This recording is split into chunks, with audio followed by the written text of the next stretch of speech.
Hello everyone, this is Sheba Joy. Welcome to my channel Zion Shekinah Official. Zion means God's dwelling place, Shekinah it's God's glory. Today, some days back, I was actually reading this passage and this occurred to me. And also, this connected me to a story that I want to say, which is actually a true incident. But first, let me read the story. Also, this is what I want to name the title of this message is maybe God's Do Not Disturb When People Want to Worship. So this is taken from First Samuel 7th chapter, maybe from 10. Yeah, from verses 10 until 17. I'm going to read the story first, read the passage. And it says that while Samuel was sacrificing the burnt offering, the Philistines drew near to engage Israel in battle. But that day the Lord thundered with loud thunder against the Philistines and threw them into such a panic that they were routed before the Israelites. The men of Israel rushed out to Mizpah and pursued the Philistines and slaughtering them along the way to a point below Bethkar. Then Samuel took a stone and set it up between Mizpah and Shen. He named it Ebenezer, saying, "Thus far the Lord has helped us." So the Philistines were subdued and they stopped invading Israel's territory. Throughout Samuel's lifetime, the hand of the Lord was against the Philistines. The towns from Ekron to Gath that the Philistines had captured from Israel were restored to Israel. And Israel delivered the neighboring territory from the hands of the Philistines, and there was peace between Israel and Amorites. Samuel continued as Israel's leader all the days of his life. From year to year, he went on a circuit from Bethel to Gilgal to Mizpah, judging Israel in all these places. But he always went back to Ramah, where his home was, and there he also held court for Israel. And he built an altar there to the Lord. See here, what is happening is when the message here is that when Samuel was sacrificing a burnt offering, Samuel is a prophet in Israel. So when he was sacrificing the burnt offering, the Philistines, what they did is they came close and they wanted to engage the Israel and Samuel in a battle. But that day, God was very angry. God was very angry looking at that. Why? Because when Samuel was actually worshiping God, and the Philistines thought it was just a ritual because, see, they are heathens. They don't believe in the living God. And also, their pride made them do that. Even though there are some sort of people who always believed in some kind of idols, they did not honor Samuel worshiping and sacrificing, to God.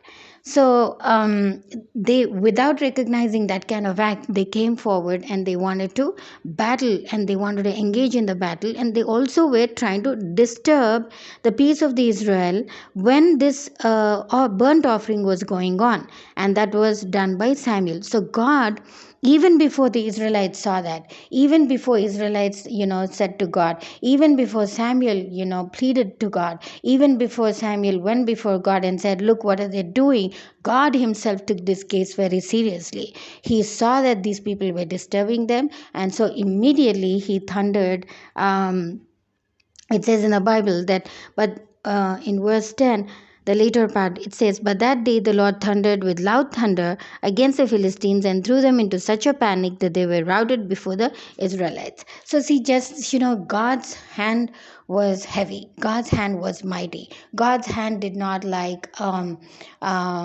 not spare them, because see, the thing is, God did not allow these people to to disturb them. So God, even before the Israelites, went before God and said, these are the things that these people are doing to us, and they're disturbing us while we were worshiping God. We're doing things for God, and we're sacrificing, and we're doing a burnt offerings. Nothing of this was even told. But even before they could do it, and even before the Israelites could actually go before God and tell, God Himself saw. Why? Number one, He saw because He knew that Israelites were giving a total devotion and worship to God. The point number two is that Israelites were always God's children.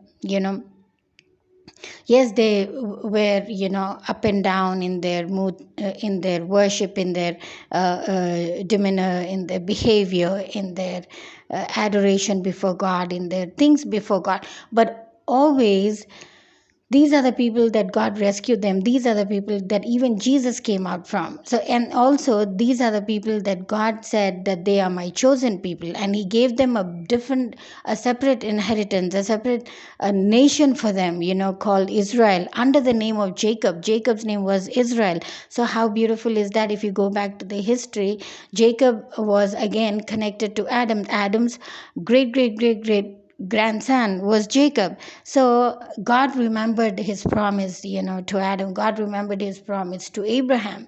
And so He brings these Israelites out so that He can make a nation, so that they will know that God Himself has restored them and delivered them from the hands of the enemy. So here the main emphasis that I want to um, uh, um, have us all see here is that, even before these people went before God, God Himself came down. Why? Because, see, as I said, like point number one, they were worshiping God, and another point number two is that they were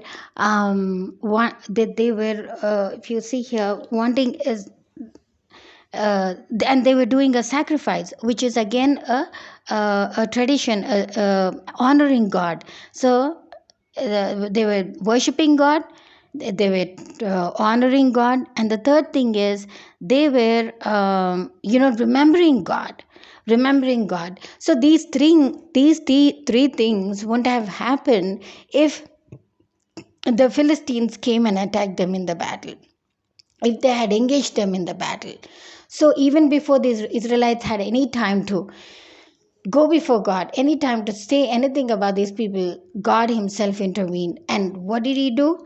What did He do? How beautiful is this? There was no prayer here, but look at this. But that day, the Lord, it's in 1 Samuel 7, 7 chapter, 10th verse. But that day the Lord thundered with loud thunder against the Israelites, and against the Philistines, and threw them into such a panic that they were routed before the Israelites. See, He threw them in such a panic. He made them get scared for their life. He made them think that, that they were like totally wrong. He made them think like, why did we even go there? He made them think like, what is going on? These people are doing what they're supposed to do, and we thought we can easily plunder them, take them over, and do all those things because they're in a sacrifice, in a religious ceremony, in an adoration before God, in adoration for God, to honor God. But what is happening? What is happening? So even before, all this confusion could even, so all this confusion was going on in their minds, and there was so much of panic between them, so much of panic that they got routed. They went in a different route before the Israelites. So the main emphasis that I want to give here is, see, when we are worshiping God, honoring God, and showing adoration for God, if someone says, you're not supposed to, and they disturb us, they disturb our approach before God, God is not going to leave them. They disturb us, for example, they disturb us from volunteering in the churches. God is not going to leave them, because see, volunteering in church is God's duty.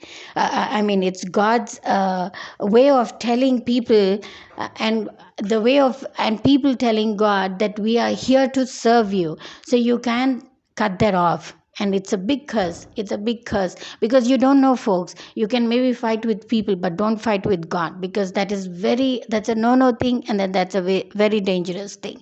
That is number two. And then point number two. And the other thing is that, you know or if people want to, do service to mankind, don't stop that. Or if people want to volunteer in an organization, don't stop that. Or if people want to, selflessly go help the poor, don't stop that. Or don't say, oh, some other people are already helping them, so you don't have to help. No, don't say that. So if God has put that on your heart, if God has put that on you to do the things that you're supposed to do, then do it. But if somebody is coming as an hindrance, if somebody is coming to stop it, if somebody is coming to say, destroy the work of God, then God is going to take care of that, even before that prayer, or that plea, or that